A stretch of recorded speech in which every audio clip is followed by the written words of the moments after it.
Bonjour à tous. Alors aujourd'hui, qu'est-ce que je vais vous présenter? Une création qui est venue de ma tête, hein, bien sûr. Voilà, c'est pour nettoyer les monnaies. Et donc, je l'ai appelé le Nettoie-Tout de chez Bricole-Tout. Alors, le voilà. On peut voir, j'ai les deux mains libres. J'utilise mon support temporaire. Donc, c'est un étau avec 3 taquets qui sont incurvés là. Donc, normalement, c'est des petites poulies pour faire passer des petites cordes. Donc, tout ça crée la 3D sauf les pieds. Les pieds, c'est des boutons de porte.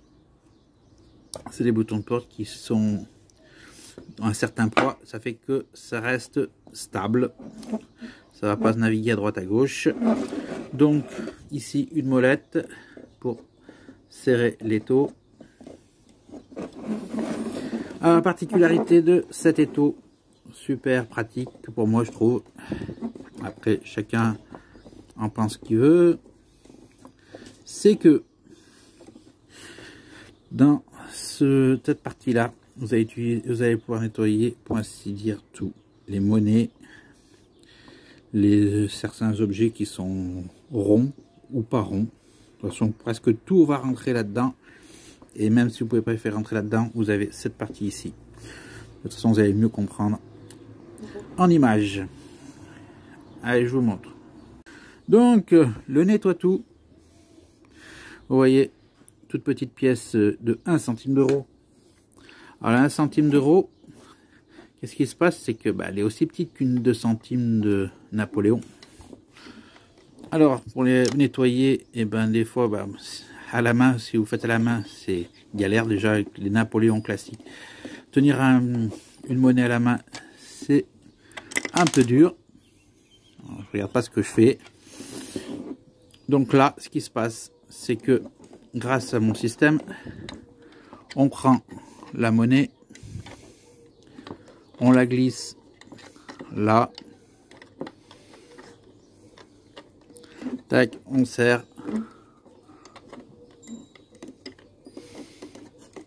tac, j'irai un peu plus vite, ça ira mieux. Voilà, ça sert à rien de serrer trop fort, votre monnaie elle est prisonnière, vous pouvez voir, vous tapez dessus, bouge plus. C'est bridé. Et on va simuler que j'ai pas pris de grattoir. De toute façon, il n'y a rien à nettoyer. Elle est propre la pièce. Mais vous imaginez que vous allez nettoyer. Et voilà. Je gratte ma monnaie. Quand c'est fini, je fais l'autre face, bien sûr. Après, vous la ressortez. Hop. Si vous avez une face, vous avez la tranche à faire, vous la calez ici. Vous voyez, il n'y a pas de problème, hein, ça tient. Après, je vais vous montrer parce que vous allez me dire, si c'est pour faire juste ça, c'est bon, on s'en fout. Hein. Sinon, si mon modèle vous plaît pas, vous avez aussi la possibilité d'aller acheter l'étau de mon ami Little Dan qui a fait je rappelle, une super réalisation. Bon, moi je fais ça pour le plaisir, je ne commercialise rien du tout, c'est voilà, c'est plaisir de créer. Donc, vous voyez comme là, un gros pavé, hein, et vu que l'étau il s'ouvre beaucoup, énormément, parce qu'on peut faire autre chose que les pièces, on peut aller faire beaucoup. Vous imaginez, vous avez de là encore jusqu'à là d'ouverture. Vous pouvez faire des énormes pièces pour à nettoyer. Alors voilà, pour vous montrer en fait que tout simplement, qu'elle soit petite ou qu'elle soit grosse, le système prend toute monnaie. De la plus petite à la plus grosse. Vous voyez. Et si, bon, j'ai pas trop serré. Vous pouvez voir. Je peux forcer. Je la fais pas partir la pièce. Hein. Elle est bien prisonnière. Voilà, donc, après, je vais vous montrer que ça prend de tout, de toute forme. Mais vraiment de toute forme. Tac. Je prends des à coudre, hein.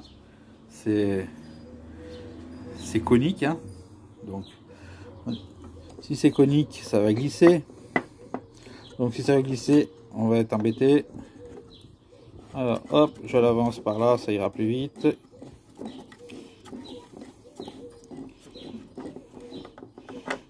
J'ai l'intérieur du dé à coudre à faire.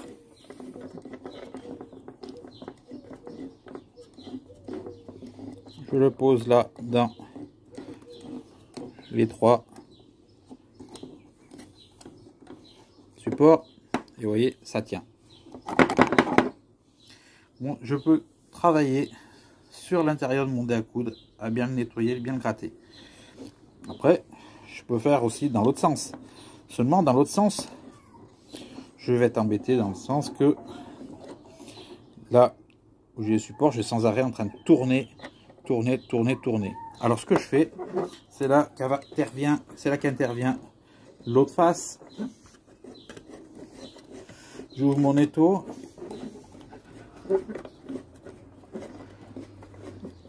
Et je le bloque comme un étau classique.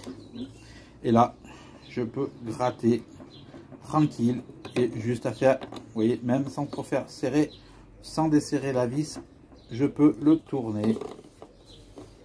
Et vous voyez, ça ne descend pas, ça reste bloqué en pression. Et ça, bien sûr, si je sors comme ça, vous pouvez regarder, je n'abîme nullement ma pièce parce que le PLA ne l'aura pas abîmé. Voilà. Alors j'hésite aussi de le faire sinon pour aussi en ABS, pour au cas où j'ai à mettre un solvant, parce que si vous mettez un solvant sur du PLA, là par contre le PLA il va pas aimer. Alors pour résister à certains solvants, je dis pas tous les solvants parce que les acétones, tout ça, même le PLA et l'acétone, le l'ABS ne résistera pas. Mais tout ce qui est petit produit agressif, du W40, tout Bataclan, ça doit résister. Donc, on va finir avec un dernier exemple pour vous montrer que tout est pris, accroche. Vous voyez, un ornement. Hein. Là, on a affaire à un oiseau sur la branche. C'est un gros. Là, il y a un morceau là-bas.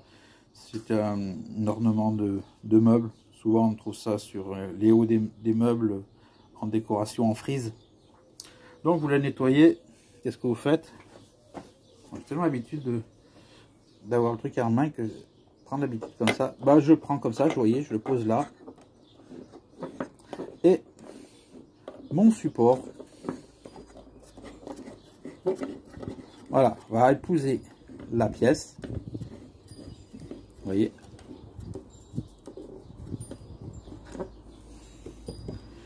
Et ça ne bouge pas. Donc je peux même nettoyer ceci sans en embêter parce que j'ai accès là. Le seul endroit où je n'aurai pas accès, parce que là j'ai accès de partout, le seul endroit où je n'aurai pas accès, c'est là où il y a les appuis. Mais bon, vous n'avez plus qu'à retourner la pièce, tout simplement. Hein. Faut pas sorcier, hein. Tourner la pièce, vous la déplacez.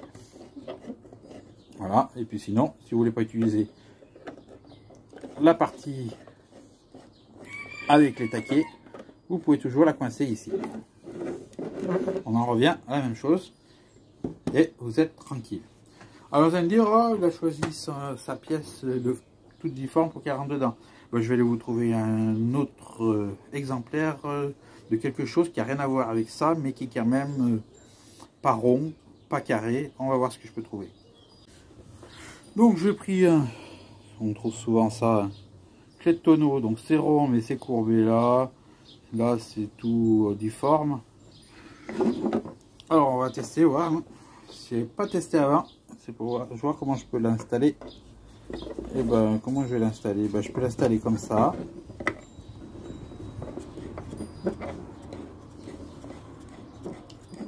Logiquement, je pense que ça devrait le faire.